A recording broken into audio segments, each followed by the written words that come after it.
Okay, B'Shem Hashem Na'aseh V'Natzliach. We're doing Mesilat Yesherim. We're still in the 4th chapter. And we're going to start the 5th chapter. Mazel Tov.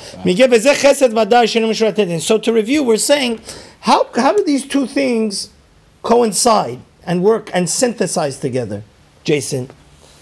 God's mercy and God's strictness. Because, there has to be law and order. So if everything's mercy, okay, anarchy. Everybody do it and I'll forgive you. And so he said there's 3 ideas. Remember? Let's review. First of all, you don't get punished immediately. Like a zap, lightning. You don't get what you deserve. You could always repent. And God doesn't smash you to pieces. He could, instead of punishing in one, he can make it micro punishments. Like instead of a knockout punch, boom, he can make it, a slap, like he did with the eagle. And he says, the Ramchal says that this is above the letter of the law. Al kol panim hu chesed, it's true kindness. But therefore, judgment and seriousness and accountability and mercy can coincide. You understand? Mm-hmm.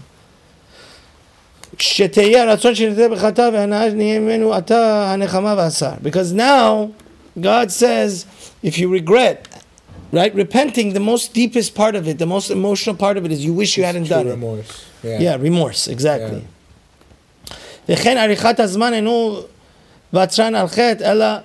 fact that God gives you time to repent doesn't mean there's no accountability, which means accountability is exact.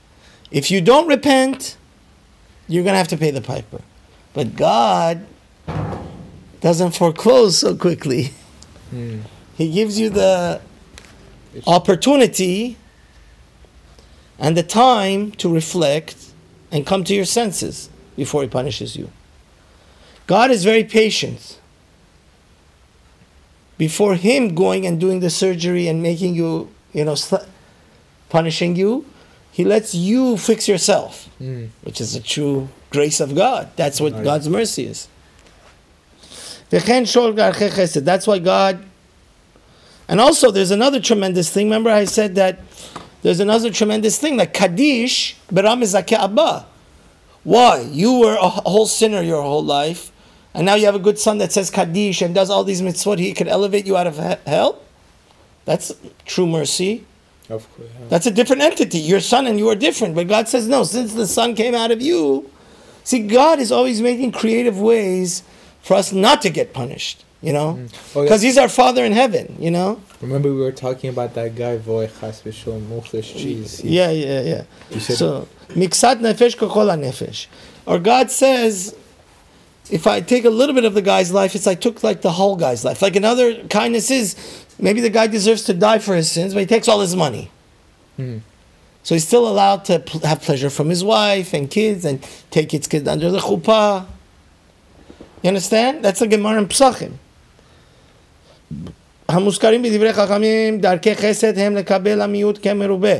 So one should never scream at God. Like Iranian Jews have a thing, it's always, money comes and goes, so it's always more desirable that your punishment should come on, not that you should lose your life, rather your money lose, because money you could always gain back. So he says God, a lot of times, another manifestation of his mercy is, let's say a judge, the guy deserves life in prison, he gives him 5 years, right? That's the same thing with God. There's definitely accountability, but God, because of his extreme mercy, would allow us to, the Midrash in Kolet Rabbah, we're towards the end of the chapter, says that,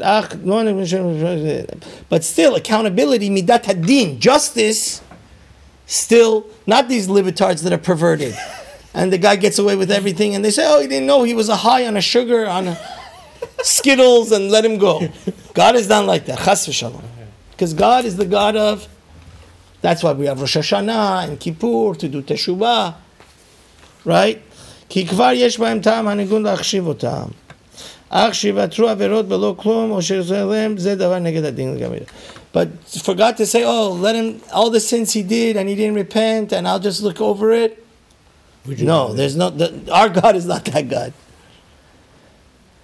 And for, because God created the world, because actually that's bad for us. That comes a kid that's obnoxious and narcissistic, and then if a father cares about the kid, he wants the kid to be upright, just right. Upright, accountable, feel his full potential, not just waste his whole life. You understand? That's not true love. True love, a lot of times in our life, is tough love. You understand? It's a love where the true love is that the guy doesn't let you become a waste and a lazy bum. If God would have said, oh, whatever you do, you get like anarchy. All right. Like the liberals, like the liberal California. There's no accountability. You could go shoplift up to $999. Go loot rodeo. Go loot rodeo, less than, and then just go away with it. Black Lives Matter, because you were upset of Black Lives Matter. You could have destroyed the whole guy's life saving and get away with it. It says, so that's not our God. That's not God. Yeah. Not even ours. That's not Yeah. God. No, there's only one God. Everything else is false. But when we're saying, no, because there's other people that have other false God, like libertards. Of course. They don't, everything's based on emotion. So our God, you will always get punished. You have the possibility of not getting punished if you repent sincerely. You have the possibility to repent because you don't get punished immediately, right?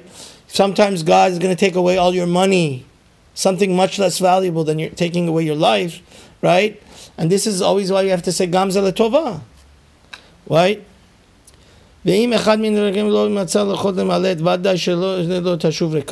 And he says you could run but you can't hide, right? So if you decide not to shape up, if you decide not to repent, if you decide not to take advantage of God's mercy, then you could run but you can't hide. Even if you have 1 trillion bodyguards, you're going to pay the piper, right?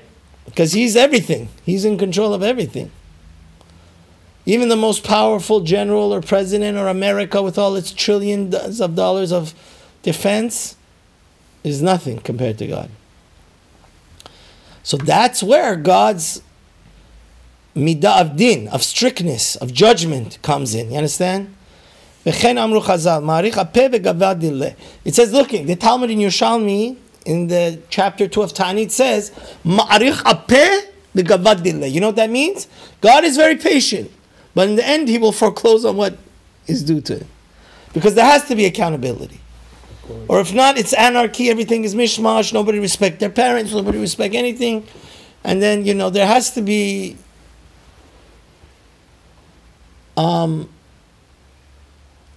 true ונמצא שאין לאדם הרוצה לפקוח עיניו פיתוי שיכול לפתות בו לבלתי זר במעשיו. So therefore you have no excuse to be careful. Don't let the Satan trick you that, I'll go do every sin under the sun and then I'll repent. No, you can't fool God. You can't fool God. That's why it says before. Let me give you a good example. If you break somebody's heart, is it so easy to patch it up back again? A lot of times no. Same thing. When you break God's heart and when you sin, it's not so easy to repent. Actually, I would say a lot of people, it's like addicted to drugs. A lot of addicts, they never could get sober. Sin is like a spiritual drug. You understand what I'm trying to say? So don't have the Satan trick you and say, it's a free-for-all, do whatever sin you want, and then what? You'll be forgiven. You'll be forgiven. That's not true. That's why before we speak and talk or even think, we have to make sure it's kosher. And God approves of it. You understand?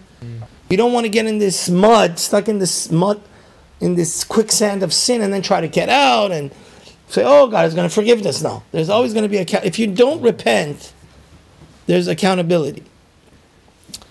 So he says, if you understand the idea that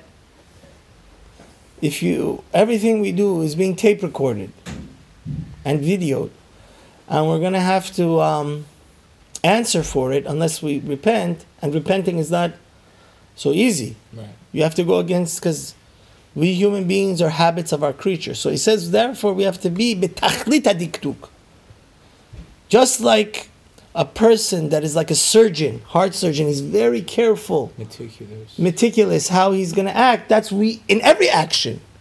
Why do something disturbing or that disturbs God and is not kosher, right? So, we have to have our head screwed on the right way and proceed with caution, right? Just like when driving. When you don't drive, if you know how many people here were are still driving from texting and driving?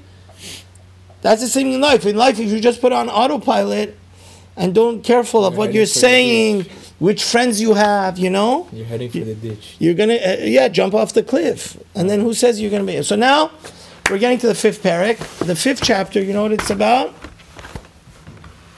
The 5th chapter is, what are the things that causes you not to be meticulous and careful? And it's a good question. And then you have to run away from those things. Because in life, like if you come to the synagogue, that's a good environment. You have a good mentor, like a good rabbi, a good friend, a good neighbor. You see, wow, they're serious about keeping Shabbat and Torah. I should also be careful not to just, people water their garden. You're not allowed to do that on Shabbat. Yeah. You're not allowed to cut off, mow the lawn or... That's work. Yeah, that's work. That's one of the 39 forbidden things. So I'm saying there's certain, but let's say everybody in your family goes to Vegas and goes to these, bad shows. So that's what he's going to get into. What things take us away from being careful? We want to be the type of person that is quintessentially zerizut, which is the next chapter after this. Zerizut is somebody that runs after mitzvah and somebody that runs away from sin. Zehirut. So those are the two. I like that word. Zerizut is zerang. He runs, takes every golden opportunity, like you, for mitzvah and learning Torah. And then zehirut is what? Run after the sin. Somebody that runs away from sin, doesn't want to be... run away or run... Run away from sin. Run away. And be careful not to sin. Some people, they're just, for lack of a better word, they're so careless and negligent. Negligent. So he says, he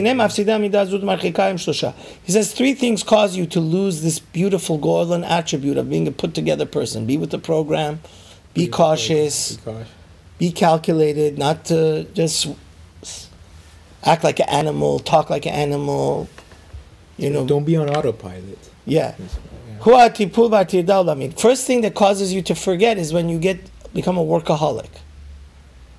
So then we believe that our life, according to the Mesilat Yesherim, the 2 foundations, the foundation of a foundation is to know why you're alive, to become close to God. Then the 2 foundational steps of the ladder are zehirut, where we're learning about, which means being cautious and careful not to sin, running away from sin, and then running after mitzvahs. Right. So, what causes you to forget is if you're all addicted to pleasures and money of this world, and you always want more money, then you don't care about Shabbat. You don't care about stealing, because you become obsessed.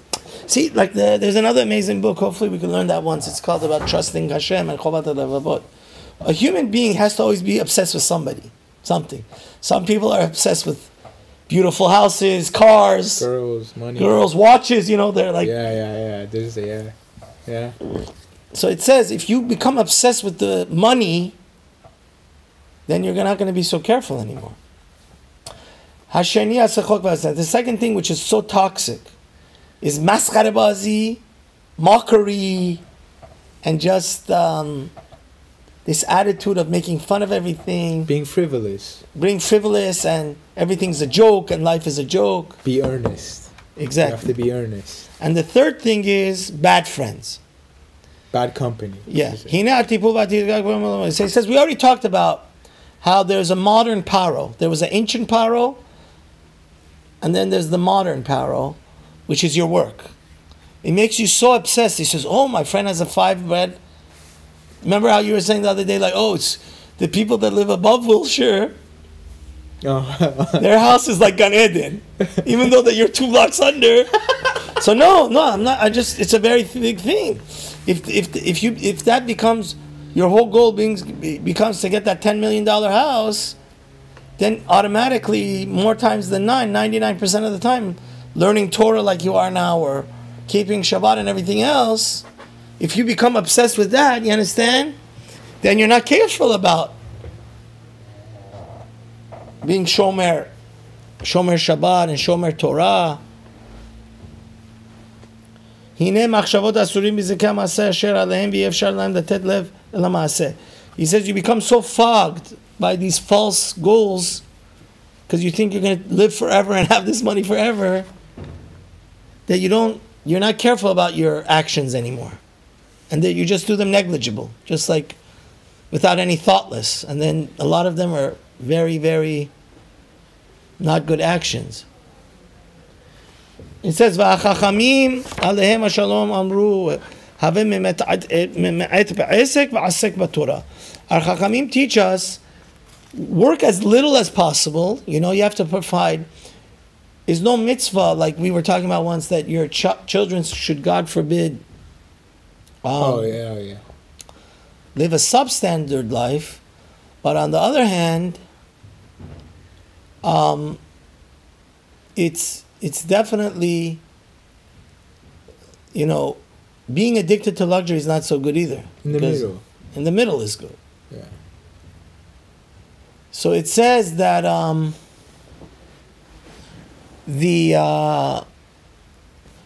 what it says is that our chachamim tell us mitamet be'esek v'asek b'Torah. Work less and learn more Torah. He says, of course you have to work to live. But when you work too much and you become a workaholic, you forget your number one obligation. Right? We have a limited amount of time in this world. You understand? So, if you whole time you're obsessed with making your 1 million to 2 million, 2 million to 4 million, you've wasted your life. You've wasted your life. Because then you're not going to have any time. You're always going to be so obsessed with what? Your work, that you're not going to have any more time to learn Torah. That's why, one of the most important things, Jason, is you have to have a set time to learning Torah. Like let's say 8 to 9 a.m. and 8 to 9 p.m. I learn Torah every day and night. And follow that strict schedule right here. Yeah, it's just like a class.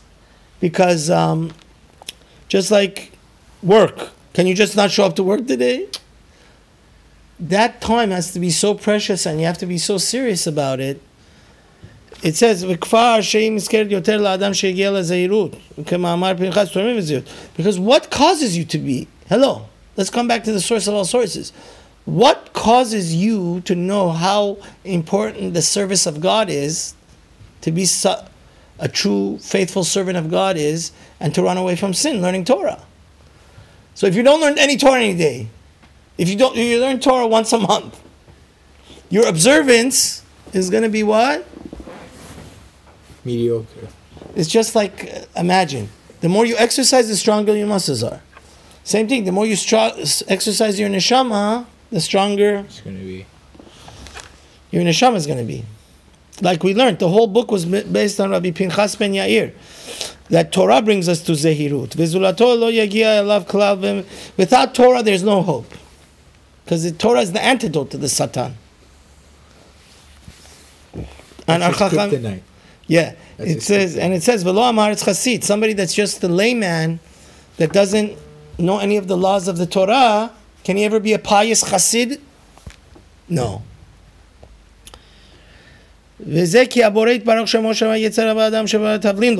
God gave us a very dangerous terrorist inside of us, disease, kind of like the sea monster, C-A-N, CR. And what's the antidote to it? The kryptonite, like you said, the medicine for it? Torah. So let's say, for example, somebody is not serious about Lashon Hara, or somebody's not serious about Kiyum Shabbat. What would you think would make him more careful and meticulous and serious about Shabbat? Learning Torah. So if you're just working the whole day and not learning, of course you're going to forget about your thing. Like I'm telling you, it's so heartbreaking. So many of these people, they totally have forgotten what their goal is in life.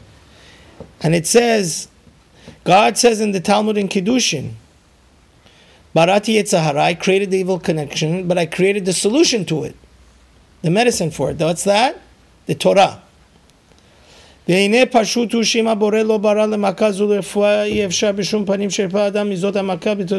is a beautiful thing. He says, don't think you going to college or Harvard is going to cause your Yetzahara to go away. It's like, if the guy has a heart problem, if he takes a medicine for blood, for Tylenol, is it going to help it? For pain? So he says, he says, if you think any other thing is going to help you, it's not. A mistake. He says such a person is going to die as a sinner. Because the Satan is supernaturally powerful. Of course. And like it says in the Zohar, he has like hundreds of different,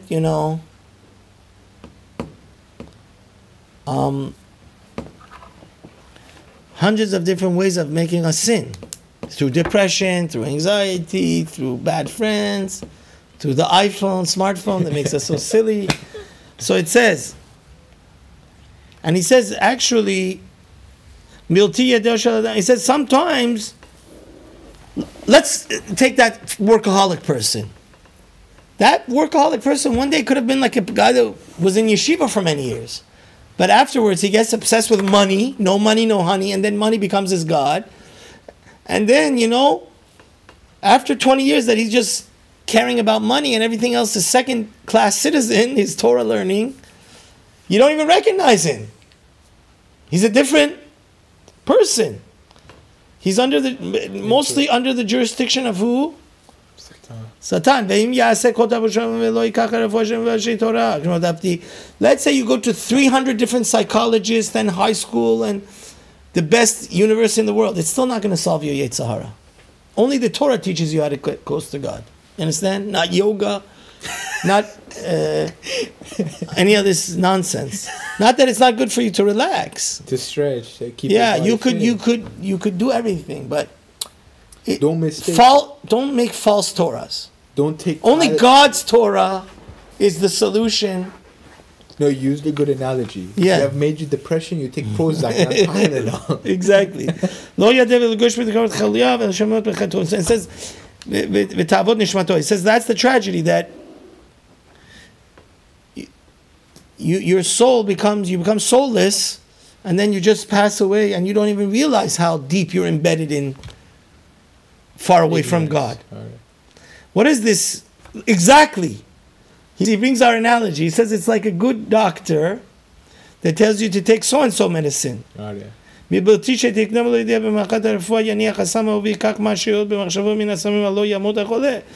says, let's say you're a wise guy and you think you know better than the doctor, and you take something else, so you're going to die. He says, same thing like this. God is the creator of the Satan. He knows he knows how sophisticated, cunning, and dangerous he is. You know how that's the whole Torah is about, how he tricked Adam and Chava and made balagan here and balagan there and messed up this and that. And he's telling you, he's the creator of it. He knows how sophisticated and dangerous. And he's telling you the only way is what? The medicine I prescribe you. Is Torah. He says,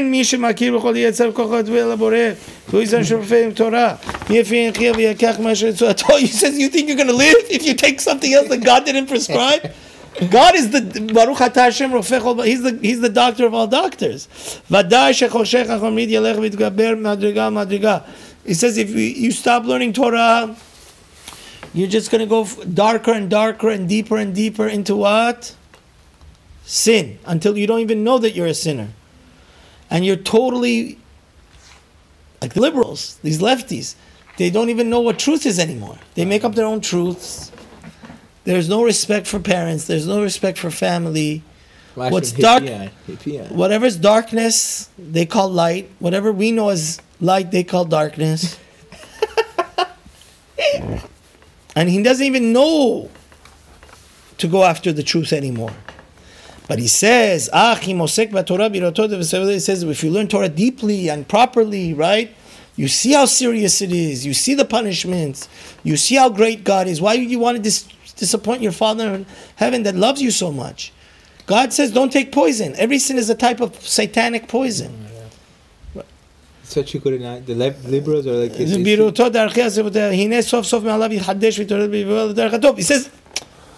He says, in the end of the day, if you never stop learning Torah, you're always taking the medicine. So many times you take a little bit less of the medicine, more of the medicine.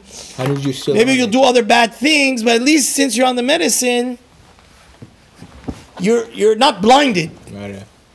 You know? And in the end, you could repent. But if there's no Torah, there's no compass to know that where you're going left, right? You know, you're north. You're really going south, and you're not going north towards God, but you don't know because everything is false now. False values makes false gods, makes false people that all are full of plastic surgery. So he says, "Oh, that's the name of our synagogue." He says, God says, even if they leave me alone, they don't pray to me, but at least let them learn Torah. Hamaor, the light of it is going to make them what? Come back to the right way. Ki lekach tov natati lachem, torati al ta'azovu. The Torah is a great treasure. God says, never leave it alone. Never forsake it.